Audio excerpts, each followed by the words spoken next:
Assalamualaikum warahmatullahi wabarakatuh. Allahumma sholli ala Sayyidina Muhammad wa ala ali Sayyidina Muhammad. Segala puji syukur kita kehadirat Allah Subhanahu wa Ta'ala. Salawat dan salam kita haturkan kepada baginda Nabi besar Muhammad sallallahu alaihi wasallam beserta keluarganya dan sahabatnya dan kita selaku umatnya. Mudah-mudahan mendapatkan syafaatnya. Dan jangan lupa like, comment, dan subscribe-nya.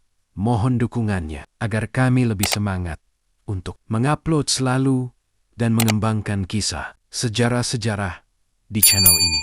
Terima kasih.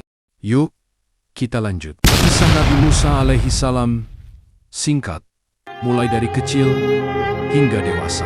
Kisah Nabi Musa singkat merupakan kisah Nabi yang paling sering diceritakan dalam Al-Quran dengan total sebanyak 136 kali. Salah satu mukjizat terkenal Nabi Musa yakni tongkat ajaibnya yang bisa berubah menjadi ular serta dapat membelah lautan. Tidak hanya itu, Allah Subhanahu wa Ta'ala mengutus Nabi Musa untuk melawan Raja Firaun yang berkuasa saat itu karena telah berbuat sewenang-wenang terhadap rakyatnya. Nabi Musa sendiri merupakan salah satu ulul azmi yang dikaruniai kitab suci Taurat. Dari kisah Nabi Musa singkat dapat diketahui bahwa ia memiliki sifat sabar dan keteguhan hati. Penasaran dengan kisah hidup selengkapnya dari Nabi Musa? Di bawah ini ulasannya yang perlu Anda perhatikan. Kisah kelahiran Nabi Musa. Kisah Nabi Musa singkat lahir di Mesir pada masa kepemimpinan Raja Firaun yang terkenal akan kezaliman dan kebengisannya. Raja Firaun bermimpi melihat api membara dari Baitul Maqdis yang menghanguskan seluruh wilayah Mesir. Dari situlah banyak tukang sihir dan ahli nujum yang berpendapat bahwa akan lahir anak laki-laki dari Bani Israel yang akan menghancurkan Mesir. Karena ketakutannya, Firaun pun memerintahkan agar membunuh para anak laki-laki yang lahir dari kalangan Bani Israel. Mendengar kabar tersebut, tentu ibu Musa merasa ketakutan dan akhirnya memilih melahirkan Musa di gua agar tidak bisa ditemukan oleh prajurit. Kemudian Allah memerintahkan kepada Yukaibid, ibu Musa, untuk meletakkannya di dalam peti dan menghanyutkan ke sungai. Tatkala kedatangan pasukan Firaun, Nabi Musa bertemu kembali ibunya setelah dilarungkan di sungai Nil. Yukaibid memerintahkan kakak Musa untuk mengikuti kemana perginya peti tersebut. Pada saat itulah keajaiban muncul karena peti Nabi Musa ditemukan oleh istri Firaun bernama Asyah. Firaun memang raja yang kejam, tapi ia sangat sayang terhadap istrinya sehingga ia pun menuruti keinginan Asyah merawat bayi Musa. Siti Asyah pun mencari wanita yang dapat menyusui Musa bayi karena sejatinya ia hanya mau minum susu dari ibu kandungnya. Mendengar kabar tersebut, Yukaibid pun merasa senang karena selain mendapat upah besar, ia pun tidak perlu khawatir Musa akan dibunuh. Itulah kisah Nabi Musa singkat saat dipertemukan kembali dengan ibunya. Nabi Musa ketika dewasa.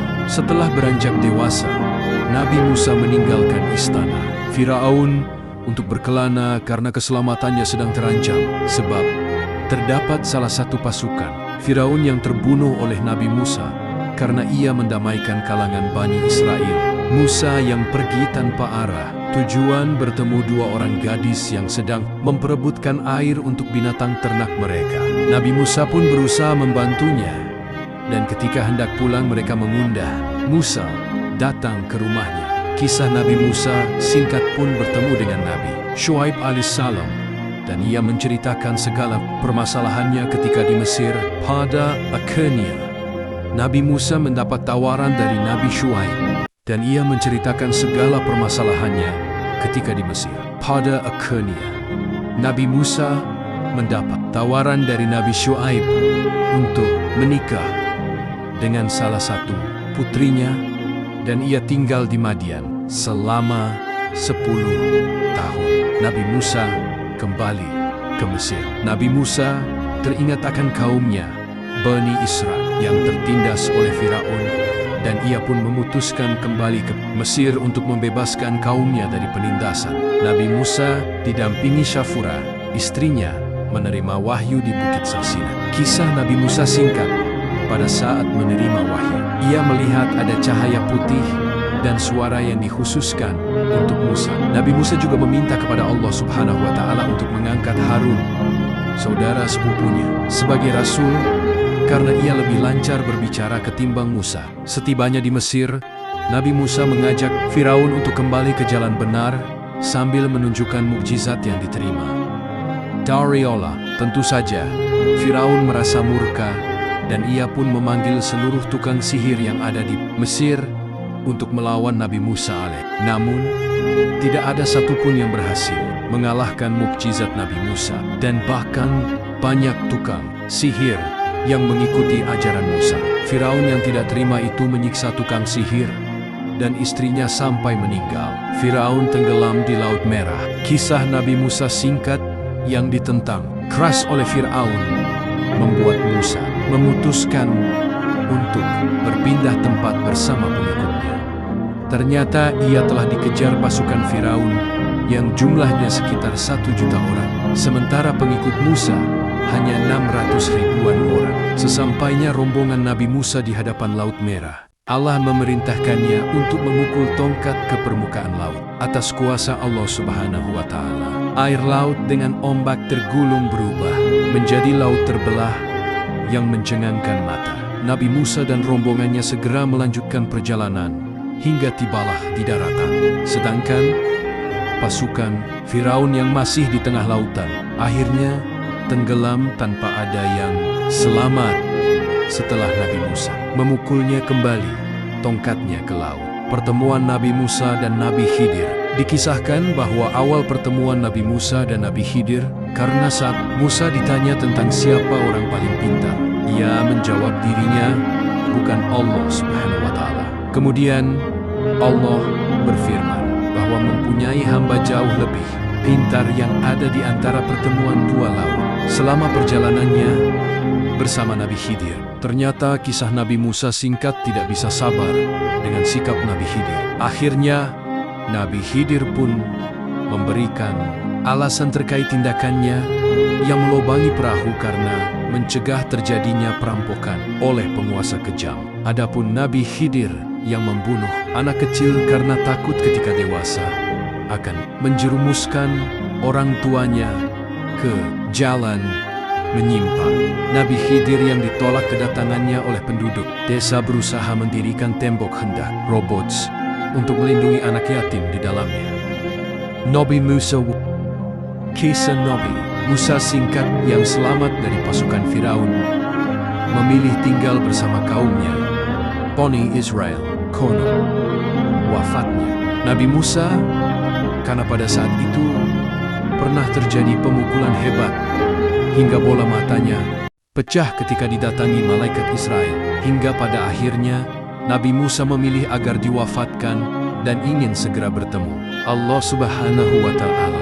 Beliau hidup selama 120 tahun dan wafat di Gunung Nebo, Yordania dekat Baitul Maqdis sejauh lemparan batu.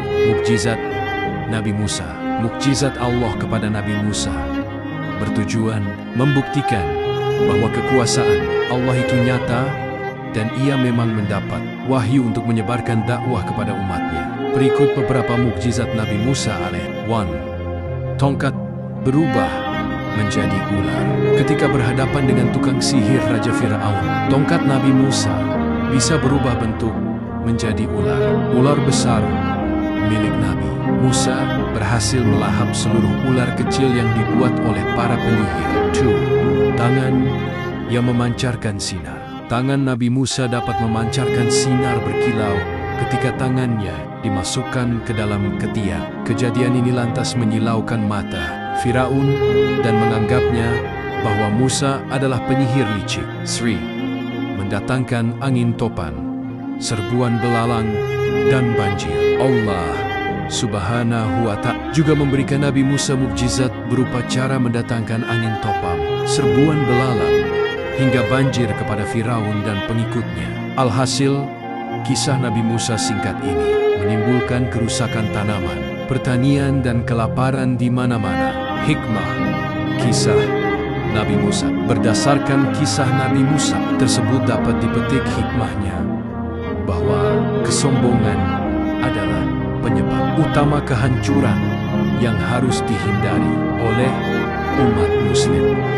Selain itu, kita juga harus sadar bahwa setiap orang memiliki keunggulan masing-masing, sehingga jangan pernah bersikap iri dengki. Pelajaran ini ternyata juga sudah diajarkan dalam kisah Nabi Yusuf sampai wafat, di mana Nabi Yusuf memiliki sikap yang rendah hati dan tidak sombong, meskipun ia dikaruniai sosok ketampanan dan kecerdasan tinggi. Nah, demikianlah kisah Nabi Musa singkat dan hikmah yang dapat Anda jadikan suri tauladan baik dalam kehidupan sehari-hari.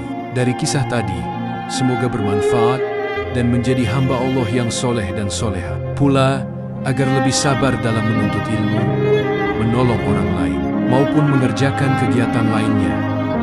Sekian dari kami, wa Allahu a'lam bishawab.